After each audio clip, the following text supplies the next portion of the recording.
Hello and welcome to the Every Other Saturday podcast for a brand new episode this week where Rangers have moved closer in the pursuit of the league. Another big, massive victory at Ibrox against Dundee yesterday. Obviously, the other game went our way as well. So, win-win on a Sunday. But it's all about how we need to just keep pushing now. That's eight wins in a row. That's Danny Rowe again starting to kind of integrate his new signings in. We've seen the first start for Tochi Chigwani, Andrea Scott Olsen, but possibly more to come into this as well. And it's just a good feeling around Rangers at the moment. It feels sort of surreal because usually there's something going wrong at some point, but everything is going right. We're making good signings on the pitch, and we're good in getting results as well. So, if you do enjoy the podcast, if you'd like, subscribe, and share. That's always very much appreciated. And we'll start on the Dundee game then. Obviously, coming off the game on Thursday against Ludogorets, there was maybe going to be some kind of tired legs, but the team didn't change too much. It was nice to see Scott Olsen and Chukwani in from the get-go. I think we've made mistakes over the years when we're signing players in January that they don't just start straight away.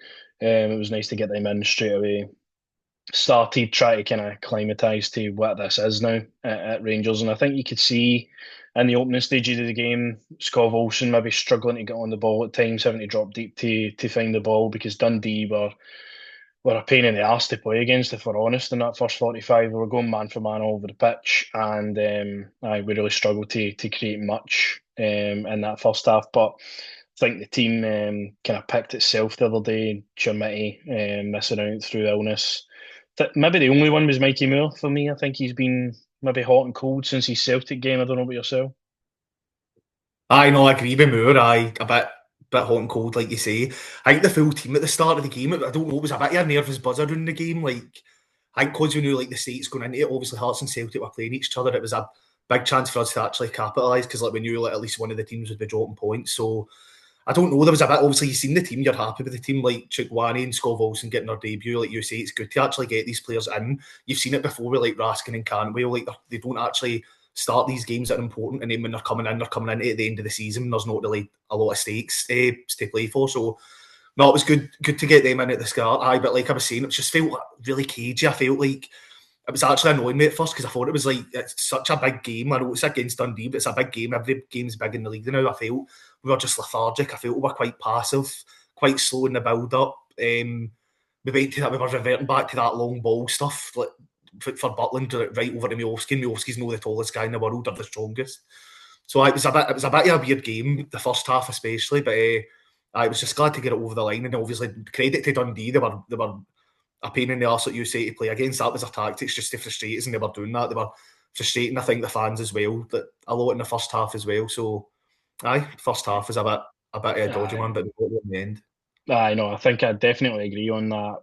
Kind of the high stakes going into this game. I think what me and yourself obviously talking before the game were a bit like, oh, this is that kind of nervous feeling. Aye. Um, and that's what I was saying to my dad at halftime as well. It's like it's a game against Dundee at home. We've played Motherwell at home, we've played St Mirren at home, we've played Aberdeen at home, and I didn't really feel with this. I think it's because it's now in the sights that we can really go make this happen now.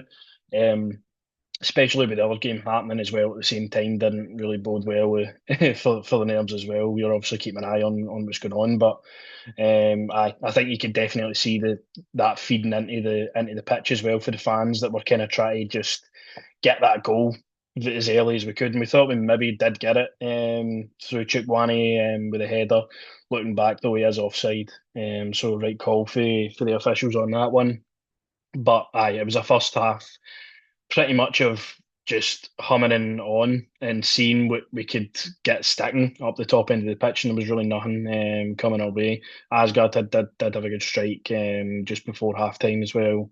Fernandez had an overhead kick that just went by the post, but apart from that, there wasn't too much to kind of write home about. Second half, for where I sit as well, you could see right away Gassama and Diomande were out straight away to warm up, obviously with the plan being that Chukwani and Scott Wilson would only play about 60 minutes, depending on what happens. But it was just good to get that that goal as early as we did. I felt like this game was just going to go on and on and on, and we were going to try and need to get a kind of last minute winner again. But to get that goal at the time that we did, well taken penalty for James Tavernier. I don't think there's any complaints about the penalty for me. I mean, Raskin's completely wiped out in the box as he goes to take a shot. So penalty's a penalty. Tavernier steps up.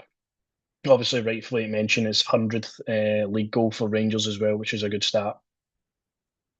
Aye, brilliant, man. Fucking can't believe, I know I was saying that. I think I was like 11 or 12 when he first scored his first goal against Hibs, man. Hmm. The fucking HFA Cup. So, it's just good credit to him as well. That he deserves it. He's been here a long time. I know he gets a lot of slack, but he's just fair play. I mean, I also should mention as well, I thought Asgard had a really good game yesterday because I'm the first to slag him. I thought Hmm. I usually won't criticise him about like hiding in games, like not actually coming deep, looking for the ball. He came in, he was looking deep, he had a few good touches, was actually looking to go forward as well, which I've been begging for him to do in the position that he's in. He looked like a lot more like, I don't know, free. I don't know if it's because he's played a lot more games now. He's scored a few more goals. He's just getting like the pressure's off him a wee bit more. But I shout out to him as well because I'm the first to Aye. slag him. So I No, I think even since I mentioned that he was just not going to be any use in a Rangers shirt as well, aye. he's kind of turned up. He's scored goals. He's got assists. He's been good, but I feel like that was maybe his best kind of performance, if you say so, for Aye. Rangers. He was getting on the ball a lot in that half turn. He was making things happen in the middle of the pitch. A couple of times his touch kind of let him down, but it's good to see him now contributing and being a reliable option in that middle of the park. Because we're not really blessed with options in the middle of the park in an attacking front. If you're looking at Asgard being your kind of main one at the minute, Bajrami obviously came back into the fold yesterday, who replaced him. I'm still looking at Mikey Moore, as we were touching on, as being more of a central option. I just don't feel like he works out on the left hand side. I think him more centrally, with the ability that he's got to beat men rather than having to use pace all the time, is what will suit him a bit more.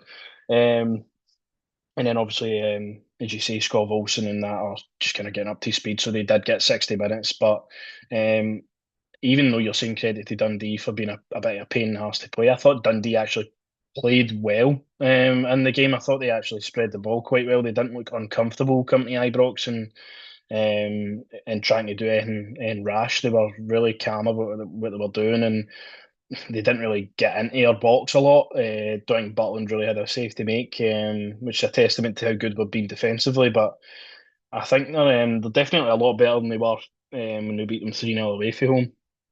And they proved to be a pain up until the very last minute of the game, until Dinimo was able to get through on goal one on one with the goalkeeper, and you were just kind of praying that he would sort that home so you could just right relief off, we've got the 3 points, and we can move on. And JD Gassama added a third as well, which is nice to see for the goal difference. Feels like we should be beating these teams a lot more heavier and taking our chances a lot more, especially at home. But I think with the 3-0, the way the game ended, in good spirits, Danny Rose press conference again talking a lot of sense about not getting carried away by this result. And the result obviously at Tynecastle as well. We've put ourselves in a really great position. I just didn't really see us being here, if I'm honest with you. I thought um, Danny Rowe would come in, he would get a turn out of the squad, but I didn't expect it would be like, right, we're just not going to concede goals and we're going to just win all the time. Like, I just didn't see that happening with this squad of players. No, 100%. He's done some job, man. And like, I really like what you were saying as well. Like he's taking one game at a time. He's not getting ahead of himself. Because a lot of even a lot of folk on my bus as well, like talking about like if like after this game, if they draw, we've got this, you just need to take one game at a time. Because like, we are the masters of our own downfall in recent seasons, like thinking too far ahead or winning a big game against Celtic and then dropping points next game. That was like the Aberdeen games a few weeks ago were key as well, because it's great beating Celtic, but you need to back it up. Like, the games are just as important at the end of the season as well. Like that's your bread and butter. It's what we've like lacked so much like in previous seasons is falling away. Like due to game, like we always actually usually show up in the big games against Celtic. It's your games at home against Dundee. It's your Motherwells. It's your St Mirrens. It's So I'm really glad it's like, because I remember like I think you brought it up as well a few seasons ago, like with Steven Gerrard, like you thought like we were getting carried away with him, but we were all backing him obviously. But it's nice to see Danny Rose got a cool head, like even in his press conferences, like he speaks well. He speaks about trying to get players in to like help benefit the squad as well. So overall it's great. Like you say, it's weird because it's never usually this good now. No, I know, and we just need to continue, continue on with that, because that's the league table at the minute. I mean, you look at where we were maybe before Danny Rowe took over. I think we were like ninth or tenth or something. I believe we were 13 points off Hearts anyway, so to whittle that down to four is some going, and especially now above Celtic as well, with games played as well, 2 points ahead of them. And you just look at some of the stats. I mean, we've scored 37. We've only conceded 17 goals. The last goal we conceded was against Celtic. Wilfred Nancy was still in a job the last time he conceded a goal. So it's a testament to like all the guys that are playing in defence. I mean, it was a different lineup the other day on the Thursday with the Gretz. You had Max Allen's in instead. But I mean, even in the flip side, you're bringing Nasa Giga in, and I mean, I know what Rangers fans are kind of like about him. He's ropey at times, but the fact that you've got him in and we're still as good is a testament to how this squad have kind of bought into what Danny Rowe's trying to do. You look at yesterday's game as well. You're bringing on Bajrami, you're bringing on Gassama, you're bringing on Diamandi and Curtis. Everybody's contributing now, whether that be off the bench or for the start of the game. So it's always a good sign. And we'll take it on for there because we've got a tough one next Sunday against Hibs. But on to the transfer rumours the day and of the past week or so that are still kind of lingering about. The breaking news as of the minute is Rangers have submitted a €3 million offer for has a Rostock striker, Ryan Nadiri. I seen that he was linked with, was it Salzburg, Union Saint Gilloise, and I think it was Rio Ave the other day. So they've got good kind of clubs that are known for kind of bringing talent in for cheap and selling them on for high profits. So it's a good lineup to be around with. But Rangers are apparently pushing for this deal to happen. The player wants the move to go through, and it looks like it could be one of those promising signings that, like Igaman, like Morelos, comes for a kind of unknown division and rips it up here. I believe he's 6'5" as well, so he's quite a big bit of a laddie. He scored 8 goals this season, 5 assists. Again, he's 22 years old, so still really young as well. But this is a signing that when I first saw it, I'm like, right, should we really be going to the third tier of German football for a striker to win as a league? But I think as you look into it, you look at the potential that's there, it should be a deal that Rangers are looking to get done in a market that we should be short in all the time, really. Like I was saying as well, like you want players like this, like they're young, obviously getting in January as well, and it gives them like 6 months before like the start of the next season as well. Obviously, I know this season's really important at the minute the way it lies, but I think we are quite desperate for a strike. I wouldn't say desperate, but I feel like a lot of our play like kind of breaks down in the final third because we've not got a striker who's prolific. Like I know Chermiti's like chucked in with a good few goals. He's obviously improving every game. Miovski yesterday, I don't know. I just don't feel He like just he's doesn't really really do enough. he just doesn't get involved as much. He doesn't really offer a lot. He does this thing yesterday. I noticed he's like pressing the goalkeeper after he's already played the ball.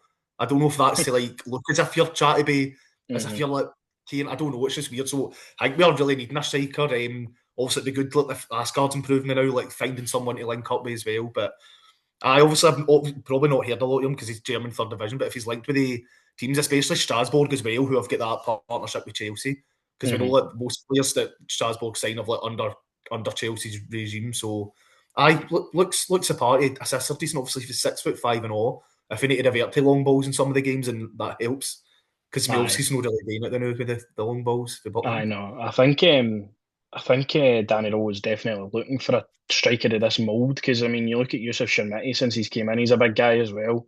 He uses his pace and his body well. I mean, you notice the difference when he's not playing now, which is crazy, Mm-hmm. to where he was at the start of the season. And Danny Rowe's really effectively used him in his front line. The only kind of issue with Yusuf Shamiti in his development is he really needs to get in the box and score more goals. And hopefully this is the piece to that puzzle that will help us do that.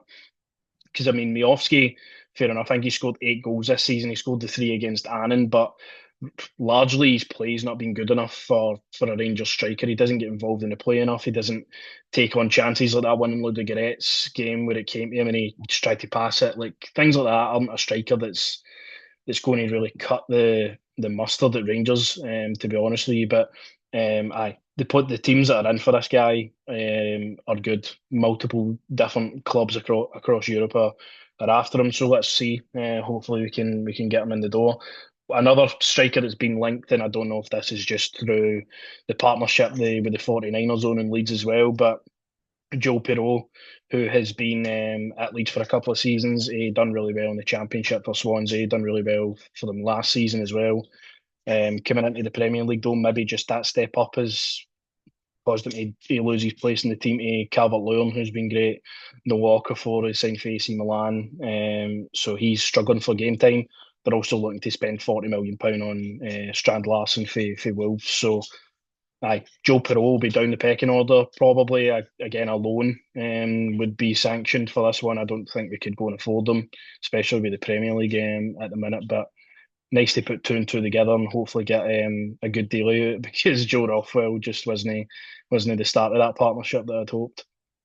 No, not at all. But I like you say, it's kind of a win-win if it's a loan like getting to get him. Sorry, because like I was saying, we're in desperate need of a striker. So if he fits the part and Danny Rowe's happy with it, if fits the way he wants to play, then will by all means go for it. He's somebody that I've kept my eye on through the last couple of years when he was at Swansea. I kind of wanted Rangers to go for him, but he's still only 25. He's more acclimatised now to a bigger league as well. I think it would be a smart move if we went and tried to go and get him if the one for your boy falls through in a deary. So we'll see. Another transfer rumour that just kind of won't go away as well is Hetro Dahl. Probably butchered that, but Norwegian midfielder for Tromso, 19 years of age, very, very highly rated. Don't know about you. I feel that we need another midfielder. I'm looking at the kind of options at the minute. We've got Raskin, we've got Diamandi, we've got Chukwani. Lyle Cameron's obviously headed out now. Barron's injured for a couple of months. You've got Joe Rothwell, who we'll speak about next, that will probably head out. So, there's maybe room for one more midfielder in there. I think Chukwani and Raskin are quite similar in the way they are probably going to play. I think you're maybe looking for a more dynamic midfielder like Diomande, and somebody like this boy would be decent. Again, he's very high rated. I think Sunderland and all that were in for him as well. So again, one to watch, especially with a Scandinavian sporting director at the minute that's kind of putting all the pieces into place. Like you say as well, you've got like obviously Raskin, Diamandi and Asgard and stuff, but like you said, if one of them go injured, then you're kind of like thin for numbers again. So it was like I was saying a few weeks ago, like you're just trying to get bodies in for this time of the season because you've seen it before. A player goes out injured and it ruins a full season, or like we've not got anybody in to replace him. It's nice we've got like players now like in the defence and like in the wings and that, like somebody can come out, like you were saying, everyone's doing their part, but you still need numbers because like if someone goes out injured, like you seen it was good, like Barron went out injured and straight away we made the signing for Chukwani. Like it's good to kind of stay on that notion, like get the players in that we need. Yeah, no, totally. I think, as you were saying, we've seen over the years that, I mean, even when we get to the Europa League final, we didn't have a fucking striker to play. So, like, Aye. it gets to that point at the end of the season where players maybe just drop out and in. And I think definitely for the end of this transfer window, we need a striker. It's nice that the club are actively looking to get one in.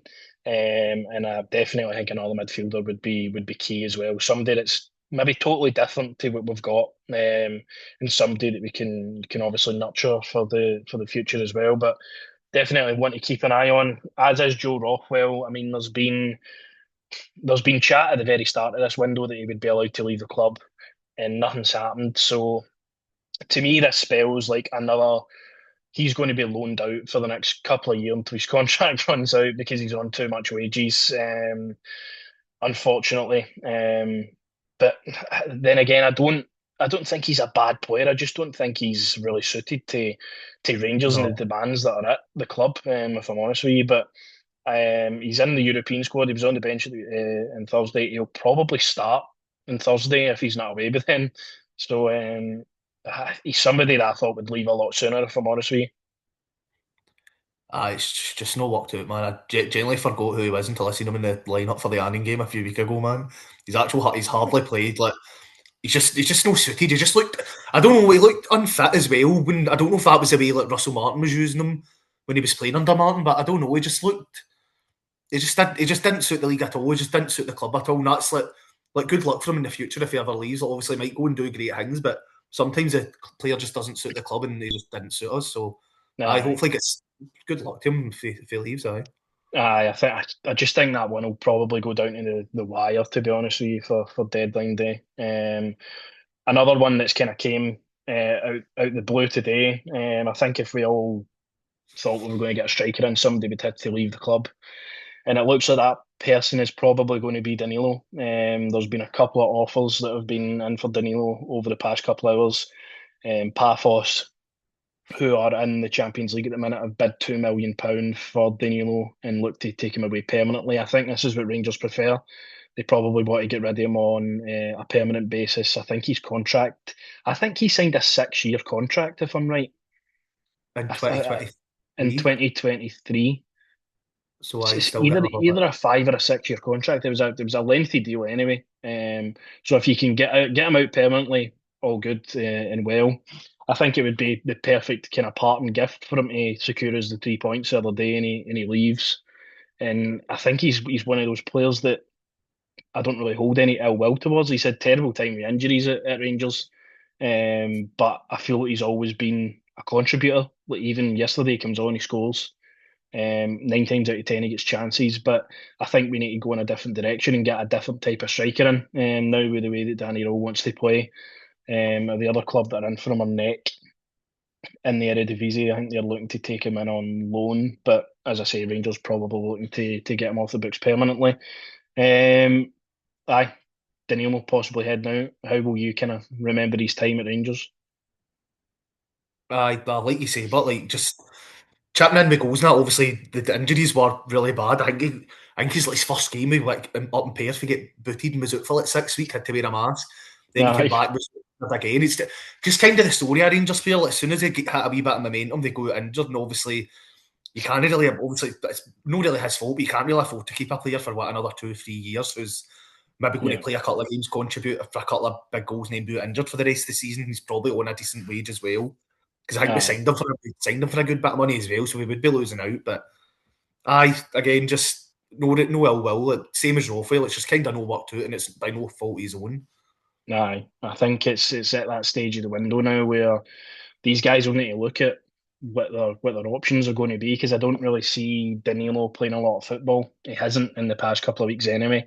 There's been options that to bring him on, and Danny Rose decided against it. So I think I probably need to monitor that one. If we sign a striker, he's definitely probably going to move. So it's nice to see Rangers are active in that department. But that's kind of it for the minute with departures. Finlay Curtis' alone. Kilmarnock went really quiet. I don't really know what's happening with that one. I don't know if Rangers might actually just keep him, because I mean he's came on the past 2 games there and he's been brilliant. So I would like to maybe keep a hold of him and develop him here instead. But up until then, up until the next league game, sorry, we've got another game in Europe to play against Porto. The hardest game I think we've got out the full. What is it? You get 8 games in Europa League. Games, But aye. thank God this is just done for a season, because it's just been an absolute riot. Every game we've went into, we've either get pumped or just looked a totally different team in Europe. And Porto are riding high. I think they're in the top 8 at the minute, so they'll want to secure that going in and going through. But this will be a tough I don't game. think they've lost a game in the Um, league either. In the Portuguese league, I don't think they've lost a game. they didn't concede a goal for ages, I don't think either. And it's Francesco Farioli that's the manager. I think it's been linked with Rangers. I don't know how many times. So it still makes me upset that he's never been the Rangers manager and we're about to face him. But he's been able to build a really, really good team out in Porto. They've got multi-million-pound players in most positions, but they'll probably look to rotate as well, considering the position in the table, considering obviously they're still going for the league as well. I think we will do the same. I don't think we've got the security to rotate that heavily, which is unfortunate. I think the back four will be the exact same that played against Ludogorets. I think Max Aarons will come in. Nasser Gigan Fernandez will keep playing. I think for the moment, what I like to do is I would rather the two centre halves that are fit and going to play just keep playing. No real kind of story on what's happening with Suter. Is it going to be a long-term thing? Is he going to be back for the weekend? I don't know.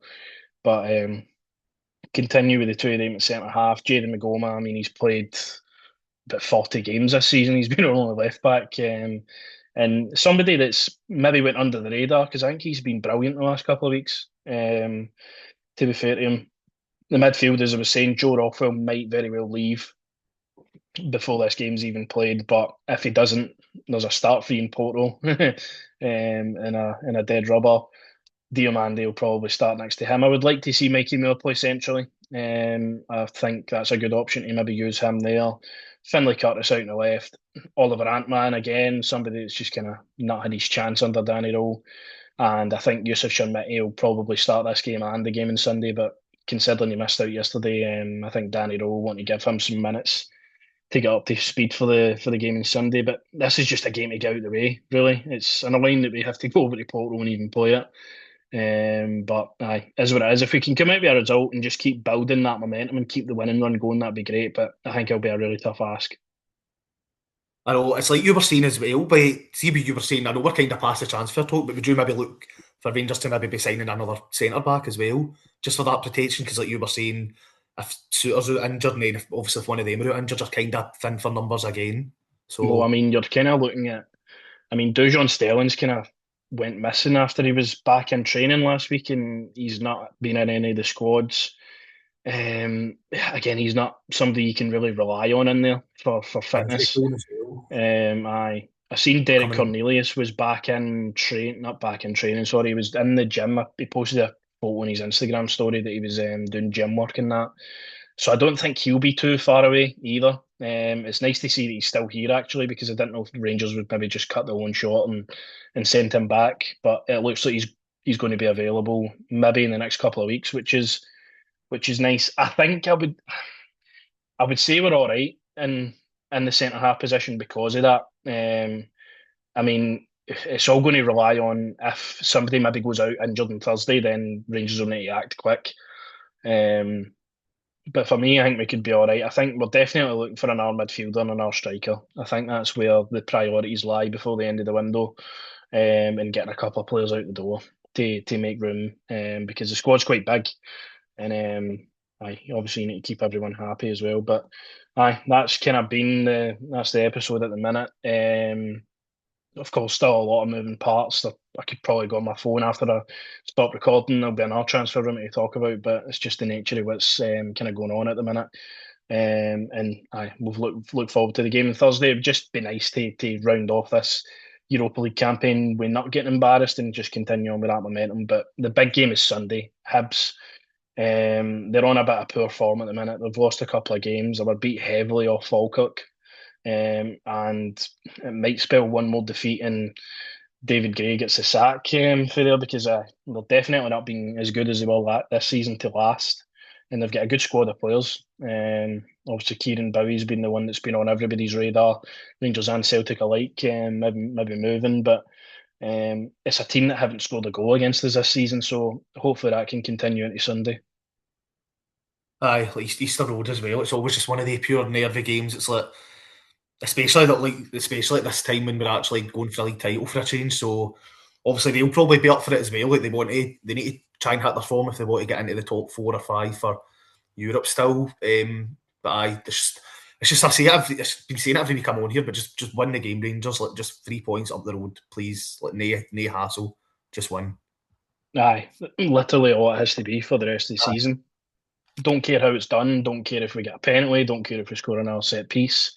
See, as long as we're strong defensively, I have huge kind of motivation that we'll get the job done and we'll win games now. I think that's been something that's been shored up in the Gerrard kind of time where we won the league as well. We were so good defensively.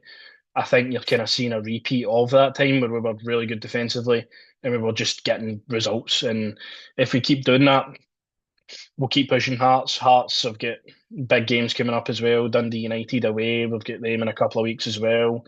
Celtic have got an easier run in the Perriers, but again, nothing's kind of guaranteed in this title race. Anything can happen.